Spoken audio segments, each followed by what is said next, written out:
Several top guys within AEW have said they'll make sure that CM Punk does not return to All Elite Wrestling. We've got the very latest details on that. Plus, Sasha Banks, as of today, New Year's Day, she is allowed to take pro wrestling bookings after leaving WWE, and one could be with AEW. We know another's going to be with New Japan, but could another be with STARDOM? We've got the very latest details on that. We've got the ratings for Dynamite this past Wednesday, the New Year Smash edition of Dynamite on TBS. William Regal is officially done with AEW and says goodbye to the company. An update on the relationship between AAA and AEW. Jim Ross was not on AEW Rampage this past Friday. We've got the reason why. A TNT title match has been announced for Wednesday's edition of Dynamite on TBS. AEW is dropped by a Canadian broadcaster. Got details on that. Plus, Sting reveals his endgame for his pro wrestling career and travel woes for this past week's edition of Dynamite.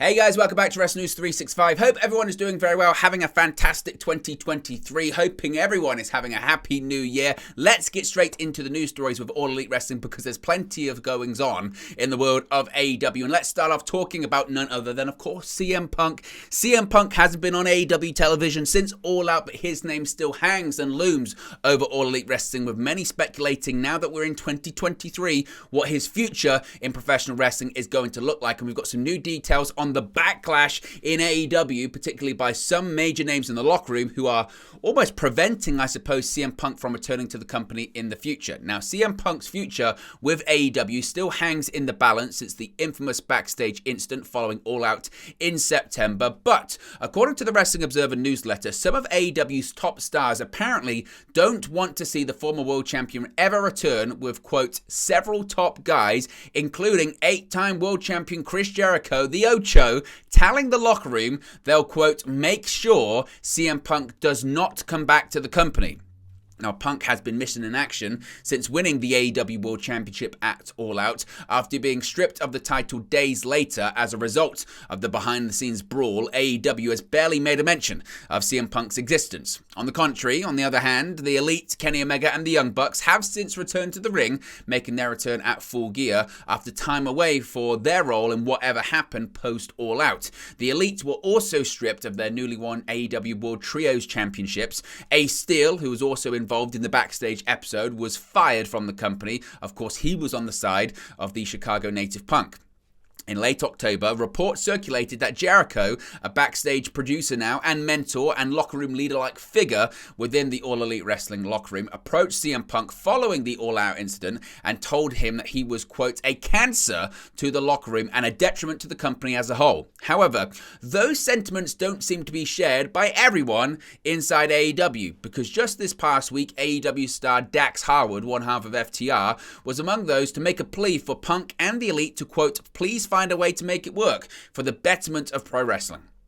Rumblings of a contract buyout being negotiated between AEW and Punk have made the rounds since September, but if that is the case, there have been no indications that such a deal is imminent at the present time. Now, when it comes to, once again, Dax Harwood speaking in glowing terms of CM Punk, he's also revealed that,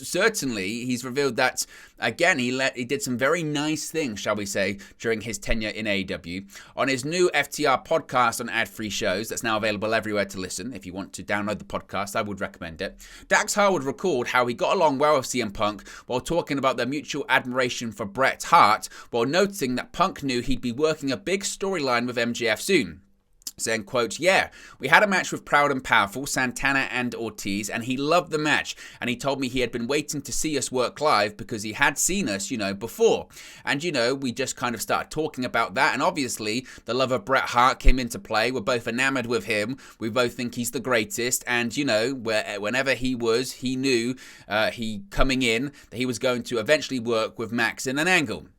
Howard also recalled the time where Punk talked everybody in the Pinnacle group led by MJF that was being pushed heavily when Punk arrived in AEW in the summer of last year. Quote, and so he called all the guys in the Pinnacle in his locker room. And again, I said this before, his locker room door was always open. You could walk in and walk out without knocking and say hello. He was incredible at that. But he brought us in the locker room and he sat everybody down and he said, we are all going to be working together soon and I can't wait to work with you guys. I'm a fan of every single one of you. and I hope we can make a ton of money together, and I hope we can make a ton of money for this company. He said, just to show you my appreciation, I have these for you. And he knew that most of us were coffee connoisseurs, or we love coffee, and he had these gift cards for Starbucks with like $500 on each gift card. He gave it to myself, Cash, Sean, Wardlow, and Max. He said no, this isn't much, but this is to show my appreciation for you guys for allowing me to work with you. And that's kind of how things started rolling then. As I mentioned, as for Punk's future, he's still out of action, technically recovering from a torn triceps he suffered against Jon Moxley at All Out, so he's still on the shaft because of that. Whether or not he's still officially suspended, we don't know those details. What we do know is what Jericho said there. One, that he's a cancer to the locker room and he was a detriment to the company, and if Chris Jericho has his way, he will ensure that CM Punk never returns to the company again. Now, it must be stressed, there are other names in there. They're saying several top guys. Now, I would speculate, and this is just speculation, those top guys would probably be Chris Jericho, Kenny Omega, the Young Bucks, and Hangman Adam Page. Now, as far as other names, there might be some other names, but there are 4 pretty big names there that you could constitute as several top guys. And I think what 2022 has taught us, now that we're on January 1st, 2023, is there are 2 sides to this story. I know in recent months, the narrative has really switched in the favor of the Elite because the Elite are back, and the Elite, whilst they can't talk about it, more people are talking about it and inferring it, and people, the big guys in the company, are inferring that CM Punk was totally to blame. I don't think that's fair to state. I think Dax Harwood saying the stuff that he is saying is a good representation that there are people in the AEW locker room that would like Punk to come back. And I think Dax Harwood's approach to it is the best way to approach it, of saying, look, clearly you don't get on. Clearly you've got your issues, whether it's, just on a personal level, whether it comes to business philosophy, whether it comes to whatever. I don't know what it is. There's a personality clash there. Okay, it is what it is. But if you're professional, you should be able to put your BS aside and make money for the company. That's what you should really do, because if you did, you'd make a lot. It'd be the biggest storyline in AEW history, because this whole fallout of Brawlout this year has been the biggest story in AEW. Frankly, it's been one of the biggest stories in All Elite Wrestling history. And bear in mind, this year, Cody Rhodes left the territory, and this is a bigger story than that. So this goes to show, if you can put your BS aside, if you can put your egos aside, if you can work together,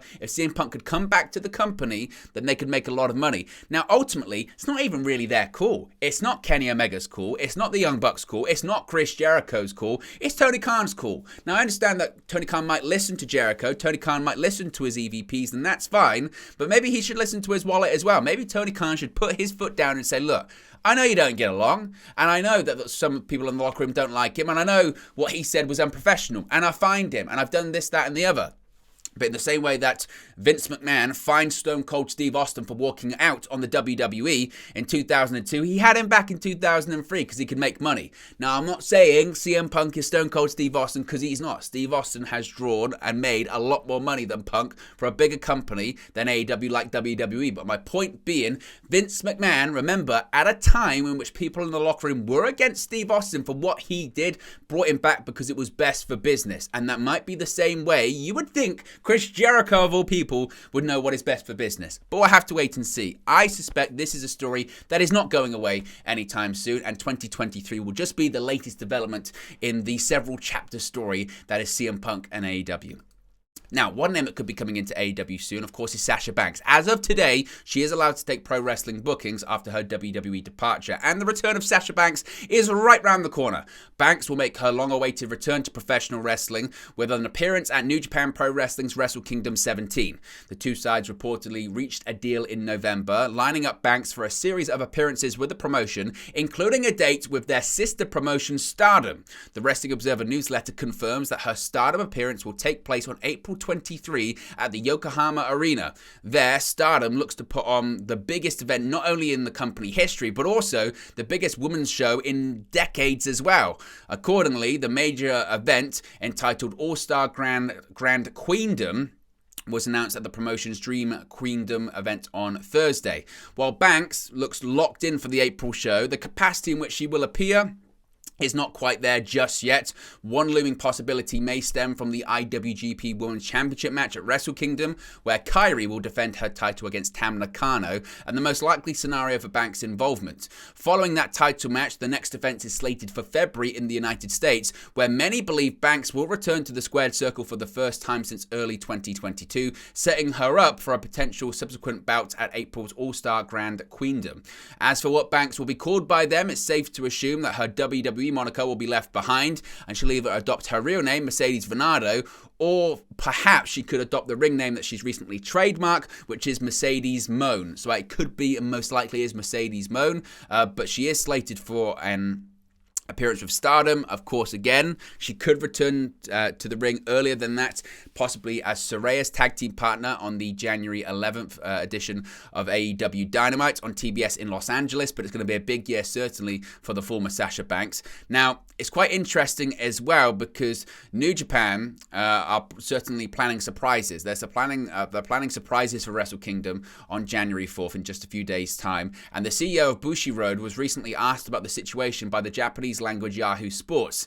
In the interview, Bushiroad CEO Takagi Kidnani simply stated, quote, "There is a possibility that she will come to the Dome," which is, to be honest, it's more than I expected him to say. Now, Bushiroad is the parent company of both New Japan Pro Wrestling and Stardom. This is the first, let's say, official tease that Venado will be at the Tokyo Dome on January 4th, following numerous reports that pointing in that direction. So look, tune in to Wrestle Kingdom 17 to see Sasha Banks, because she is going to be there. There's no doubt that she is going to be there. Sasha Banks will be at that show. Now, if you're going to tune in to Dynamite on January 11th with the hope of seeing Sasha Banks, 50-50. We still don't know. We still haven't heard really anything. Of course, if we do, we'll let you know here on the channel. Speaking of Dynamite, we've got the ratings for last week's episode, and it's not great, to be honest with you. It's not amazing. Though last week's Nielsen TV ratings news for AEW Dynamite was mostly good, the December 28 edition, billed as the New Year's Smash, shifted back in the other direction.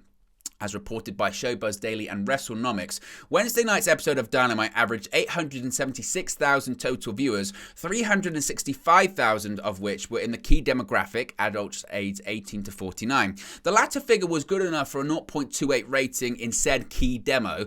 All told, both of those metrics dropped 8% from last week. According to Showbuzz Daily's rankings of Wednesday's cable originals, Dynamite ranked 5th for the day, behind only ESPN's college football bowl game coverage. Compared to last year's New Year's Smash, this is really the difference maker. Compared to last year's New Year's Smash show, the average total viewership was down 10% in total audience and 24% in the key demo. Meanwhile, according to deeper analysis on the WrestleNomics Patreon page, be sure to check that out and subscribe, compared to the median ratings across the previous 4 weeks, the biggest gain was a 6% increase in women aged 18 to 49 demographic, while the demo with the biggest drop was male viewers aged 12 to 34, which was down a whopping 37%.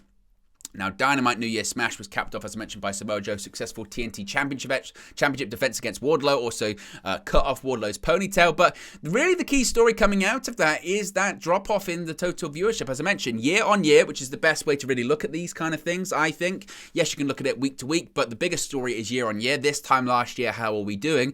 This time last year, they were doing a lot better when it comes to viewership, and certainly that key demographic, which AEW is known for. They're known as being the Demo Kings, down 24%.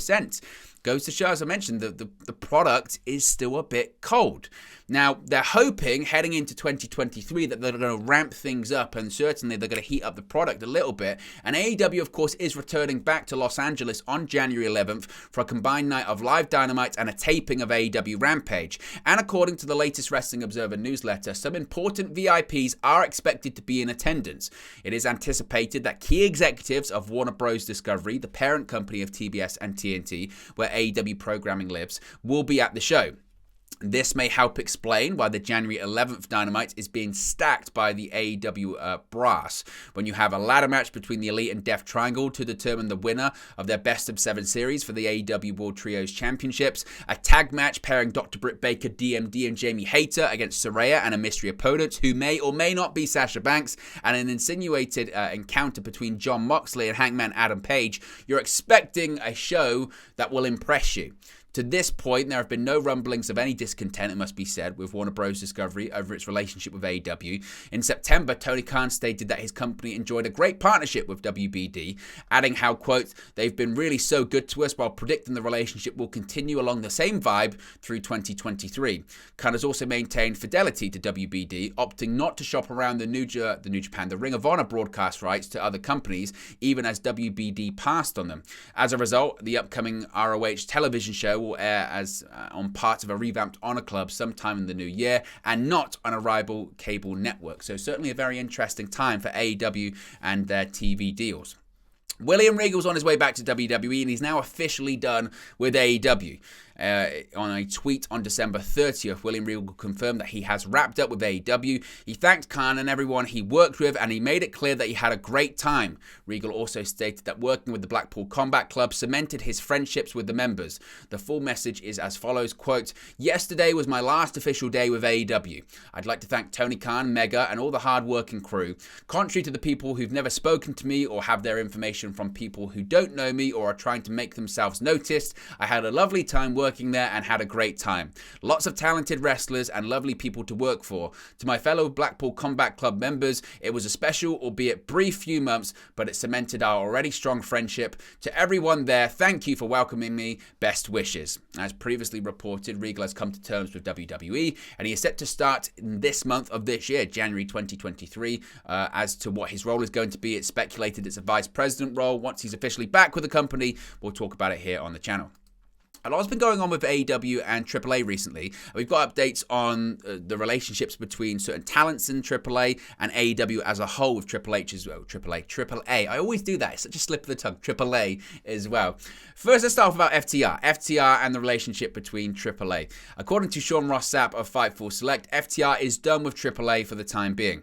Dax Howard and Cash Wheeler dropped the AAA tag team titles on December 28, and Fightful Select had reported the week prior that the duo were expected to drop the titles, and now we know it's actually served a dual purpose to further their current losing streak storyline that they've been doing on AEW television, and it's because they've actually finished up with AAA as a whole. Fightful Select is reporting that FTR had informed AAA that they wanted to drop the tag team titles and finish up with them at the end of the year. FTR's run has been a surprising one, holding titles in AAA and New Japan Pro Wrestling, despite the fact that not only do those two companies not work with one another, but FTR also contracted to AEW. In a recent Fightful interview with Dax Howard, he said that he believes their contracts with AEW are up in the spring, and they have considered wrestling off of national television for a while before returning to a big company. Now, as far when it comes to Sammy Guevara and Tay Mello as well, they recently dropped their championships they had with AAA, and the relationship between AEW and AAA hit a bump in the road when a scheduling conflict prevented Sammy Guevara and Tay Mello from traveling to Mexico to defend their AAA Mixed Tag Team Championships at AAA Night of Champions. Wrestling Observer Radio reports that AAA wasn't thrilled with AEW's decision to keep Mello in the US for an AEW Dynamite tag team match where she was paired with Anna J.A.S. against Willow Nightingale and Ruby Soho. Quote, that match was actually scheduled to take place before, according to Wrestling Observer Radio, noting the date was changed because Nightingale had been ill. So it was postponed to move back and put on this show, which meant Tay could not go to Mexico. Wrestling Observer Radio also says that AAA attempted to save face over the champions not showing up by announcing the AEW duo had asked for these great demands as the reason for their absence and the promotion's decision to strip them of the titles. He added that AAA was eager to put the championships back on members of its regular roster, although there is a major exception to that. Wrestling Observer Radio has, quote, been told that if Kenny Omega would go, the deal would be completely different because they would put the belt right back on Kenny Omega if he would be able to go down there. Guevara and Mello held their AAA titles since Triple Mania 30, Monterrey on April 30th, and of course they're now no longer the champions. As far as I mentioned, this current relationship with AEW and AAA, the general feeling is that they're not willing to put any more AAA titles on AEW talents unless, of course, it's Kenny Omega, because Kenny Omega does have unfinished business in AAA and has always drawn very well for them. So that's the latest when it comes to AEW and AAA. Jim Ross wasn't on AEW Rampage this past Friday, leading to some concern about that, but it's nothing too serious. Per Dave Meltzer in the latest edition of the Wrestling Observer newsletter, Tony Khan just let Ross have the week off, noting that Ross is expected back back for the following episode. Meltzer wrote, quote, Jim Ross was not on the taped Rampage show this week, as the broadcast team was Excalibur, Tony Schiavone, and Paul White. It's not anything significant. Tony Khan gave Ross the week off so he could attend the Shays It's Bowl in Orlando with his favorite University of Oklahoma versus Florida State. He'll be back for the show in Portland this coming week. So, again, it's nothing too serious. Jim Ross just had the week off. A title match has been announced for this coming Wednesday's edition of AEW Dynamite. It was announced by Tony Khan that the TNT title will be on the line with Samoa Joe defending against Darby Allin. Tony Khan tweeted, quote, next Wednesday, January 4th, Wednesday Night Dynamite, Seattle, Washington, TNT Championship match, Samoa Joe versus Darby Allin, the king of television versus the longest reigning TNT champion ever. So I don't think Joe still drops the bout just yet, but they set this up with Wednesday's edition of AEW Dynamite with Darby Allin saving Wardlow from Samoa Joe. So the title match has been announced for Wednesday's edition of Dynamite on TBS. An interesting one about a Canadian broadcaster dropping AEW. Now, a French-Canadian broadcaster will not be carrying AEW Dynamite in 2023, according to a Facebook post citing budget constraints. The announcer Jean-Francois Kelly broke the news on Wednesday, saying, and this is translated to English, it's been exactly 25 years since I've been at RDS. This decision, that I can understand by management to cut AEW wrestling show, is one of the hardest ones for me to take. The news was later confirmed by RDS themselves. It was also reported afterwards in a translated post, quote, thank you from the bottom of our hearts for joining us tonight and the past few weeks. Sadly, Dynamite tonight was our last broadcast of AEW in French on RDS. Due to budget constraints, we unfortunately won't be back in 2023. Thanks again to everyone who has joined our full dates. See you next time. Let's hope so. The wrestling team and RDS. Now, AEW Dynamite was broadcast on RDS from August 2022 with live commentary in French. Now, a bit of an update on this. Some people sort of tried to celebrate this like it was the beginning of the end of AEW. It's really, really not. In the Wrestling Observer newsletter, Dave Meltzer provided further details saying, quote, Canada's RDS, which aired Dynamite in French with viewership mostly in Quebec, announced that it was dropping the show. RDS was doing budget cutting, and one of the things they cut was the French language commentary on some shows, including AEW. The RDS deal was part of AEW's deal with Bell Media, which owns TSN and RDS. So from a money standpoint, AEW is working with the same money deal from Bell, but it does hurt exposure with French viewers in Quebec. Bell ordered RDS to make cuts. Explaining the cost of the show further, Meltzer stated, quote, the AEW show had no sponsorship. The WWE French language show on rival TVA Sports, which is higher rated, also has no sponsorship. So it loses money for the station because they have to pay 2 commentators, a director, a soundman, and another soundman. TSN only has to pick up the English feed from TBS. The contract signed with RDS expired at the end of the year, and RDS has a 1-year option for 2023, which they decided against picking up to make it part of cost savings. Multiple sources said ratings were not why they cancelled the show. So again, people said, see, it's beginning of the end. It's a French language in Quebec. It's not the biggest deal in the world. It's a bit annoying when it comes to exposure, but certainly nothing massive. Sting's been doing a lot of talking, of course, recently. He's spoken about saying his endgame in AEW, his endgame in professional wrestling. And the last few years have brought many surprises to the world of professional wrestling. But one of the highlights has been the reinvention and the return of Sting following his 2020 AEW debut. In a recent interview with The Ringer, Sting shared his thoughts on the impending conclusion to his career in the years to come. He said, quote, I know Darby is going to be part of it for sure, Sting said. I won't have a singles match at this point. Darby will be along with me and I'll be along with him, and we can add more to it as far as I'm concerned. But I have a few people in mind and I really don't want to say now.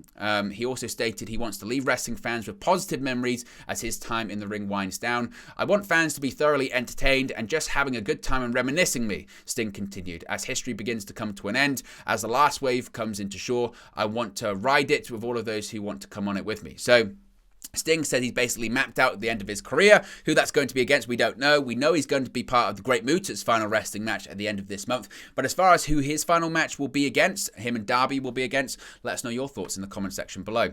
Finally, obviously, there's been terrible weather in the United States. Really, really, really bad weather in the United States. And it affected Dynamite this past Wednesday. Fightful Select is reporting that travel issues continue to affect wrestling companies all over the place. In addition to WWE running into big issues with their Columbus live event this past Monday, all All Elite Wrestling is also having some trouble, or had some trouble.